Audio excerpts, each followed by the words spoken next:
to the Pins and Needles podcast. My name is Zoe. You can find me on Ravelry and on Instagram as pinsandneedlesuk.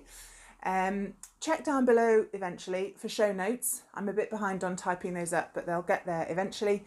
If you have any questions or anything, you can leave me a comment in the box below. At the moment, I'm trying to podcast once a week because it's July. Did I decide it was the 10th or 11th? Can't remember. And I'm taking part in 2 crafting based events. First of all is the Tour de Fleece, and that's a spin along that runs alongside the Tour de France. I've just finished my sweater spin, and I'm going to be starting a new spin as well today. And I'm also taking part in the Stephen West Contrast Blast Mystery Sock Along. I am a type A knitter, so the concept of a mystery knit along is rather unsettling, but I've decided to take the plunge. The clues are released every Thursday. The first one came out a few days ago. I haven't been able to even ball up my yarn yet to join in, so I am somewhat behind the curve. As well as not usually taking part in mystery knit-alongs, I also never order kits for anything.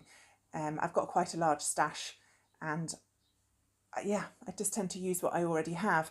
But something came over me and I spotted the information about the sock knit-along on Stephen West's Instagram when I was at work one afternoon, and I was just reading the text underneath, and it said, oh, kits go live at 4 o'clock this afternoon, which was like when I was reading the post. They were live now, so I thought, go for it. So I did. So somewhat unlike myself, I ordered a Stephen West Contrast Blast sock kit, and I have to say it came really fast. Excellent service. So I thought I would show you what comes in the box. Now there will be spoilers, although we're already a few days into it. So if you don't want to know what's going on, just leave this podcast for at least a week. So you've been warned. Okay, so here is my box, and I've just dropped half of it. God, I'm so professional. The first thing you get is some tattoos. Temporary tattoos, obviously, with instructions on the back. So this one is Sock Knitter for Life. We've got some bluebirds, and that one says love, and that one says yarn, and this one says sock life, and that says sock life in a little rose. I can't see me using the temporary tattoos, but you never know, maybe one of the kids would like them. Next up in my little box is the sock sack that came along with the kit. So it's a nice navy mini tote, and it's got Sock Knitter for Life on the front, and it's from Westford Mill, organic cotton. So it's quite a nice size, actually. A nice box bottom, sturdy canvas handles, and this is a 2-colour sock, so you can easily fit 2 balls of yarn in there. If you were going to be doing both socks concurrently or 2 at a time, you might struggle to fit them in by the time you've split your yarn into 4 balls. But I'll be using this to go with it. It doesn't have any kind of fastening, so I don't know that this would be an out and about bag, but it's very nice. Lovely job. And then the yarn. So they had all sorts of kits, some Life in the Long Grass kits, which is what I picked, some onion yarn, which was a lower price point, which I thought was really good to see, and another indie dyed brand that I can't remember the name of. This is what I went for. So Life in the Long Grass. This colourway is going to be my colour pop, and that's called Mythical, and this is my main colour, and this is called Emerald Eve. Now, what I didn't realise, and it's completely my own fault when I ordered these, is this isn't sock yarn. This is 4-ply or fingering weight yarn. It has 0 nylon in it. Now it is high twist merino, it's high twist, so that will definitely help. But I am a bit cross with myself. This wasn't cheap, and so I bought a kit of yarn that I would never choose to make socks with. I've heard mixed reviews. It is gorgeous yarn. It's beautiful. I absolutely love the colours, and that yellow has got some speckles in it, which I think are going to be really fun. I considered not using this yarn, just finding something from my stash, but in the end I'm going to go for it. I've had mixed reviews. Everyone says the yarn's beautiful. Some people think it'll be fine because it's high twist and they've used high twist merino and it's okay. Others think it's going to be a disaster. I suspect I'm going to be in the disaster category, so I will probably just make these socks to wear in the house. So in my slippers, in bed, whilst I'm spinning, not for use in shoes and boots, which means I'll have to have a strong word with my daughter who loves stealing my socks. Anyway, so 2 beautiful skeins of yarn, 1 super cute project bag to keep them in, and I need to go and get winding because in about half an hour I'm attending the John Arbon Virtual Mill Open weekend, and the cuff for this sock is going to be absolutely perfect for just knitting away on while I'm watching something on my laptop. So I need to bust out my skein winder, my ball winder and my Swift, find my favourite needles, and then I can get on with it.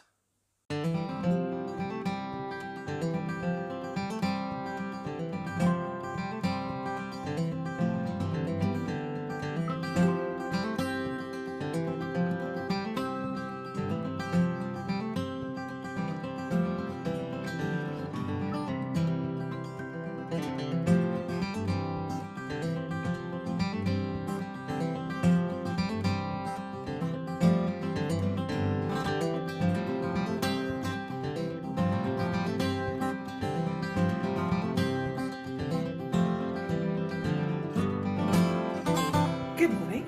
It is Sunday the 9th of July, day 9 of the Tour de Fleece, and it's, what is it, 10 to 10 in the morning, or as we like to say where I'm from, cowboy time. Anyone else say cowboy time? 10 to 10, 10 to 10, 10 to 10, 10 to 10, 10 to 10, 10 to 10, 10 to 10, 10 to 10. Just me? Okay. Right, I have got 1 hour till the next John Arbon Virtual Mill Weekend talk that I'm attending. So what I want to do is wash my finished sweater spin and get it hung out on the line. Yesterday was quite rainy, so I didn't bother washing it then, but it'd be great if I could get it out, washed, spun and out on the line to dry in the sunshine. However, my kitchen is something of a disaster zone. I got totally swept up in making yesterday. We were all a bit tired, we were watching the Tour de Fleece, all sorts was going on. So I went to bed with a dirty kitchen, which is pretty horrible. And obviously I don't want to wash my fibre in a dirty sink or anything like that. So I'm going to crack on with that, get things washed, get it out on the line, and then I can jump on my laptop for the Zoom event. So let's get, that was Jim, let's get cracking.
So I'm sat down at my sewing table in my disaster of a back room, waiting for the John Arbon Virtual Mill tour to start, which I'm very excited about.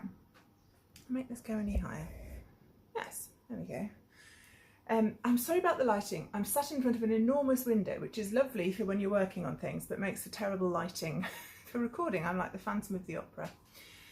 Anyway, so I've got 3 John Arbon talks today, so that's 3 hours where I'm definitely sat down, and I'm going to spin and knit. So, spoiler alert for the Stephen West Contrast Blast Mystery Sock Along. Ha ha! I've lost track of what I recorded. I don't know if I showed you, I think I showed you me winding the yarn. Could be wrong. So I've got everything tucked into the little tote bag that came with it. If you fold the top down, it's a really nice little yarn bucket actually. And I even remember to take a fancy photograph. So these are my yarns. This is my main colour. This is my contrast. These are both Life in the Long Grass High Twist Merino 4-ply. This is Emerald Eve and this is Mythical. I've got the Knit Picks ball winder, the wooden one, and I do love the patterns it makes when you wind a ball up. So I've got those in my little bucket down by there. Paper pattern, I'm a paper pattern girl. A pencil, because I cannot find any of my row counters. And look, you can tell it's mine because it says Zoe's pencil on it. I'm keeping the socks in my Knit Pro DPN tube, which as you can see has been somewhat munched. And it's also made the end of the blue bit where you actually poke your needles into quite narrow. That was Susie. Good job, she's cute. Okie dokie, so this is how far I got yesterday. There we go. Let's make it focus on that. So 2x2 rib cuff into those lovely travelling cables, and I've done the first 8-ish rows of the first section of the leg. Really, really liking how it works up.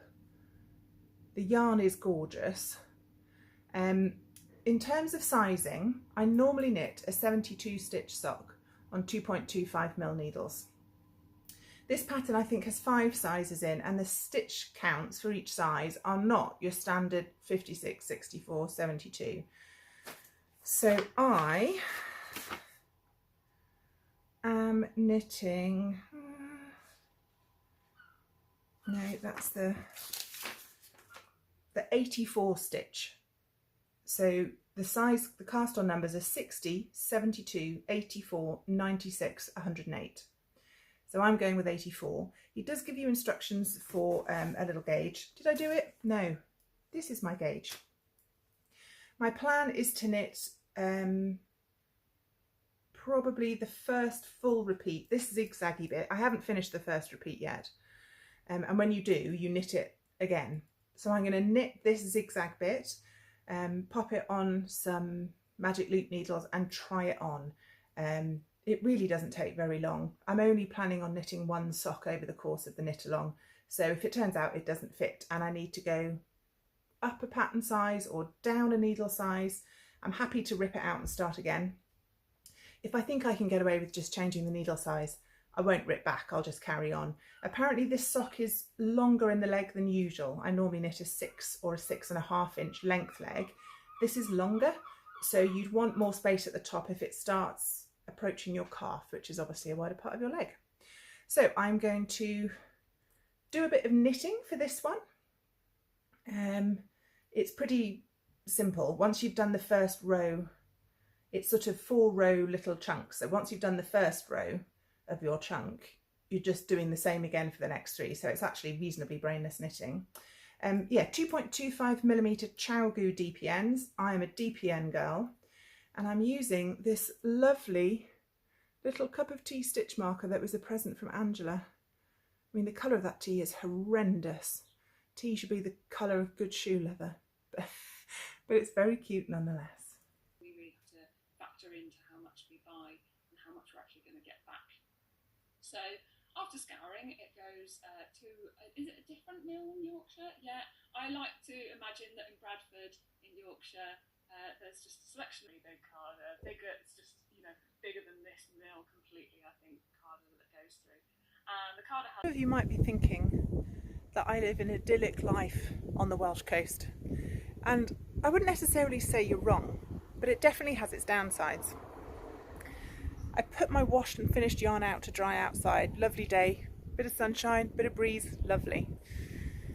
And it started to rain, so I brought it back in again, stopped raining, came to put it back out again, and a seagull has pooped on my hand spun. Oh my god. Look at that. Oh my god, that's disgusting. Seagull poo is actually quite acid stuff. If they poop on your car and you don't wash it off, it can eat through the paint. So now I'm going to have to stop listening to the fantastic talk about chain plying by Becky and wash poop out of my yarn. Rude. Right, I'm going to make this the last little thing that I record today on the Sunday. I've got all sorts of bits of footage and I need to figure out where I'm at and just have a bit of time to myself. But before I go, oh, I left it in the other room. I was asking for feedback on what I was going to spin next, and I've plumped for the big orange bat, but I also really want to spin this.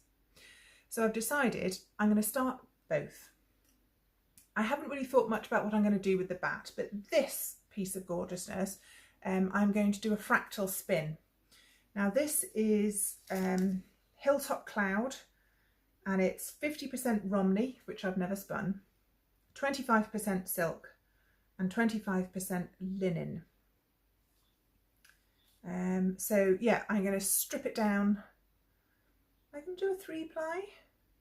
Yes, I think I will. I've also never done a true 3-ply. I've only ever done chain plies.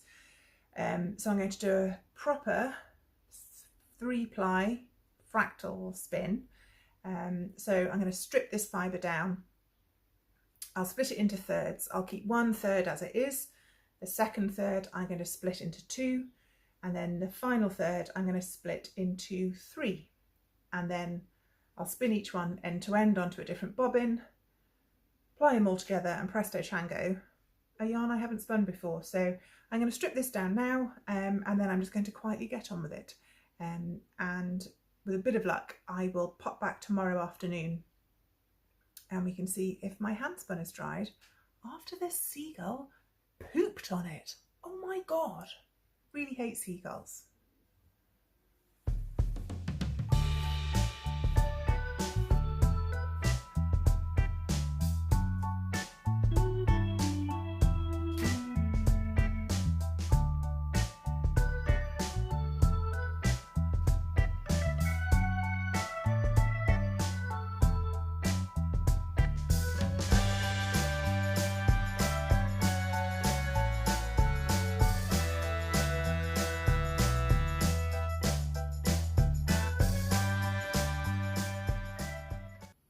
Hi guys, quick check-in, Monday the 10th of July. I think today might be a rest day, or was yesterday a rest day on the Tour de France? I can't remember. But I've been to work today, Monday, home, walked the dog, and I can't do any crafting yet. I've got to feed the dogs and put the tea on, but I wanted to have a quick check-in with you guys. Can't remember the last time I showed you my Stephen West sock. I haven't quite finished all of Clue 1. I've got a few more repeats to do, but it's certainly big enough for me to try it on. So I've popped it onto double points, and which means I can try it on before I go any further. So if I do need to change needle sizes or rip it back or anything like that, I haven't wasted too much time. So I'm going to pop you guys down on the floor and try them on. First of all, I've got one of my standard socks. This is a vanilla latte sock pattern in some opal yarn. And I'm going to put this on one foot because I'm sure I read somewhere, it might have been on Ravelry, that these socks are slightly longer than usual. The mystery knit along one. So I want this one on the other foot so that I can make sure that when I pull this one up, it comes a little higher than here. So I'm going to need a bit more. Oh, I'm all tangled. I need a bit more yarn to play with. Let's try it on. Okay, so that's across the widest part of my foot.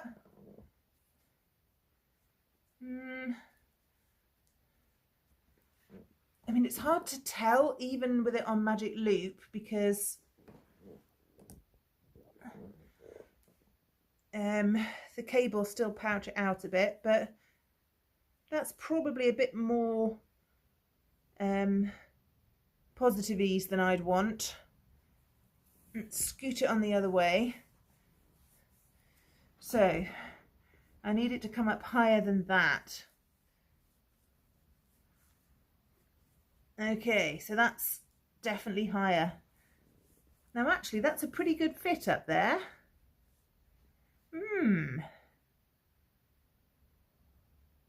Okay, that's interesting. So fits fine on my leg, but I might well find that I want to decrease for my foot, either the stitch count or just go down a needle size. I think I've got some 2mm needles somewhere, although I must confess I've never knit a sock on 2mm. But okay, that's all right. That's a pretty good fit for there. I do have slightly larger than normal calves, but that's, you know, the cuff cast on is comfortable around my leg. The stitch pattern isn't stretched out of shape. I think that's going to be okay. I will reassess when I get down to the heel flap, or what, I don't know what the heel is, but whenever I get to the heel, I'll try it on again and just see where I've got to. Oh, well, I think that was well worth 2 minutes sliding stitches onto a different needle. And that's how much spinning I got done. Why isn't it focusing? There we go. On my Hilltop Cloud yesterday. I spun pretty much most of that when I was listening to the John Arbon Zoom talks. A little bit more in the evening when Dave and I were watching the Tour de France highlight programme. And that's how much I've got of the first 33 grams. So plenty more spinning of that first one to keep me happy. Hi everybody, it is Wednesday the 12th of July. I've lost track of the number of days of the tour. Is it the 12th day? Because I know they had a rest day, so I don't know if that makes this the 11th stage. Anyway, it's Wednesday the 12th. First of all, I want to tell you what I'm wearing. This is a pattern by Megan Nodecker called the Mount Pleasant Tee, and I've knitted it out of two of my most precious skeins of yarn. They are in the Pinkies Up colourway by the gorgeous Caroline, hello lovely lady, who is Colourful Creativity. She has a fabulous podcast. She's on Instagram, she's on Ravelry, and she's fabulous. Does the most gorgeous yarn. If you like brights, rainbows, neons, anything like that, gorgeous yarn based in the Netherlands. Anyway, so she came to our very first ever knit tea retreat, both to take part and to join in the marketplace, and she dyed a special retreat colourway back in 2018. I bought 2 skeins. It took me a good few years to find the right pattern. So yes, Mount Pleasant Tee by Megan Nodecker. It has a small amount of lace at the hem. There's the lace. It's knit all in one piece until you split for the armholes, then it's front and back. It is cropped, so there's my waist, and it's right on my waist, which is, I wouldn't feel comfortable wearing this on its own, so I've got like a black vest underneath it. Just a little bit of shoulder coverage, which I like. Really lovely t-shirt pattern, and yeah, 2 skeins of yarn. I can't remember the size I knitted, but 2 skeins, there's the majority of the sizes, and it is quite size inclusive. So that's what I'm wearing today. Perfect for this very windy, rainy, but warm sunshine, and then it rains again weather that we're having. Okay, no crafting was done yesterday. Was no crafting done yesterday? I think I did a little bit of spinning. I had a very long shift, an 11-hour shift, so there wasn't time to do very much of anything. Today I've been busy, but because tomorrow, Thursday, we are off down to the south coast. We're heading down to Tor Point in Cornwall because my eldest boy, Conrad, he's just about to finish his basic training for the Navy, and we've got his passing out parade on Friday afternoon. So excited to see him. It's been 10 weeks and I'm just starting to go a little bit peculiar. So I can't share footage of the passing out parade or anything like that. It's against their security regulations. I'm sure I can share the odd picture and some of the other stuff that we do outside of the training base. I'll show you what I can. So busy day today, getting the house straight, making sure everything we need to take is clean and washed, and I've got a pack, and Jocelyn made brownies because Conrad's been missing her brownies. And I've got through everything on my list that's the boring stuff, and now it's the fun stuff, which includes counting the meterage on my hand spun. The seagull poo washed out. Luckily I caught it while it was still pretty fresh. So I just soaked that end of it back in some wool wash, rinsed it out, and it's all dry now. There was one skein I wanted to show you to ask your opinion on, and I don't think it was that one.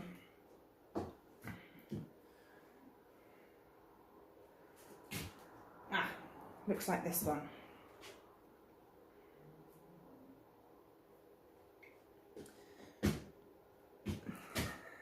Not sure if this is going to show. Can you see here? Why does it look like that? Have I overspun it and underplied it, or overplied it? Like the whole skein has one twist at the bottom, which I think is about right. Oh, I'm fuzzy. So it's got a small amount of twist at the bottom, but the actual yarn itself, I'm not sure what I've done. If I compare it to another skein, it's not just a question of it being a bit uneven. I don't know what I've done. So if any of you might know what I've done and would be kind enough to let me know, I'd appreciate it. I don't think it's going to matter once I've knitted it up into whatever pattern I pick. I just don't know, because like this half of the skein looks absolutely fine. This half, I don't know. Did I just dry it funny? It's got the same amount of ply in as the rest of the skein. Anyway. I'm going to flip you round and show you what I've got to count my yarn so I know how many meters I've got. Okay, so that's my table full of goodies. I've got my big skein winder, I've got my Swift, my yarn,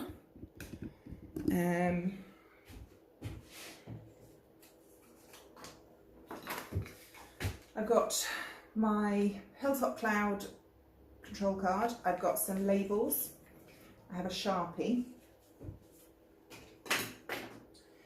and I also have my electric eel wheel yarn counter. I've used this before. It's quite large.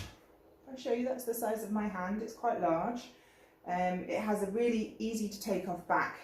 It's just with magnets. I always take the batteries out between use because I don't want them to corrode inside and spoil the workings. It comes with a little clamp as well, so you can clamp it to the table. And you put the yarn in one side, wrap it once or twice around the disc. This is what spins and does the counting, out the other side, and then I run it up into my Swift. I am pleased with this. It's good value, it does its job nicely. I'm just a bit suspicious of any yarn meterage number that has to be pulled through in this way, because yarn stretches. So depending on how much tension there is on the yarn when it runs through this, do you know what I mean? Like when you then relax it, you get less yardage. So I think I might be overthinking it a bit. This would be more than good enough for me to know if I've got enough yarn to do a pattern, but I don't know how completely accurate it is. I read somewhere that if you can keep the yarn coming off one holder through this and onto your winding device at roughly the same level, that helps, like literally the same height. And previously I've had it on my yarn swift coming down to table height, through the counter, through the base of the swift and then back up again. So I'm going to try and see if I can level them out. If I've got a box or something I can put in the middle, maybe the laundry basket, and I'll see if that makes a difference. So let's get set up and see if I can make it work properly. Okay, so hopefully you can see I've got my swift set up here. I've got the laundry basket with the yarn counter screwed to the top. I should weight that down actually. Right, get a pan.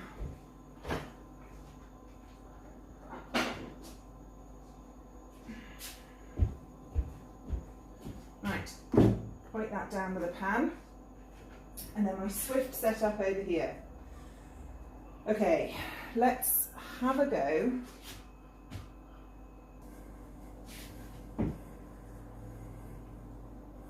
Okay, it might be working.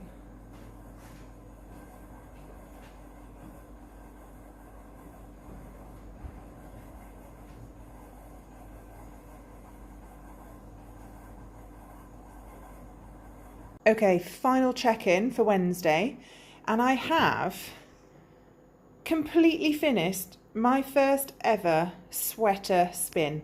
I cannot get the colour accurate on this. It is darker green than this in real life. That's better colour. That's much more accurate. Anyway, I laid them all out nice and tidy on the table. So the skeins are, the lightest is 99, the heaviest is 102 grams, and the meterage per 100 grams ranges from 515, I've got one 515 metre skein, most of them, quick swapperoo, 423, 491, 416, and then one at 356 metres. So in total, I've got 2,201 metres out of 502 grams, which is an average of 440 metres per 100 grams. So that's a pretty reasonable light fingering, plus a 10 gram mini of odds and sods. I didn't bother measuring that. So overall, I am absolutely thrilled with that. Absolutely thrilled. Keep the pattern suggestions coming. I've had a few good ones, but could always do with some more. It's about 5:45 in the evening, so I have got more time to spin. And this is where I'm at with my Hilltop Cloud Romney silk and linen braid. I have got this much left to spin of my first third, because I'm going to do a proper 3-ply. Never done I've done chain ply before, I've never done a proper 3-ply, and of course it hadn't occurred to me that you have to spin super thin, so this may well take me the rest of the final week. We'll have to see how I get on over the weekend. Okay, so that's me signing off for Wednesday. Thursday's going to be work and then a lot of driving, so I'll probably take a knitting project with me, but definitely not my wheel.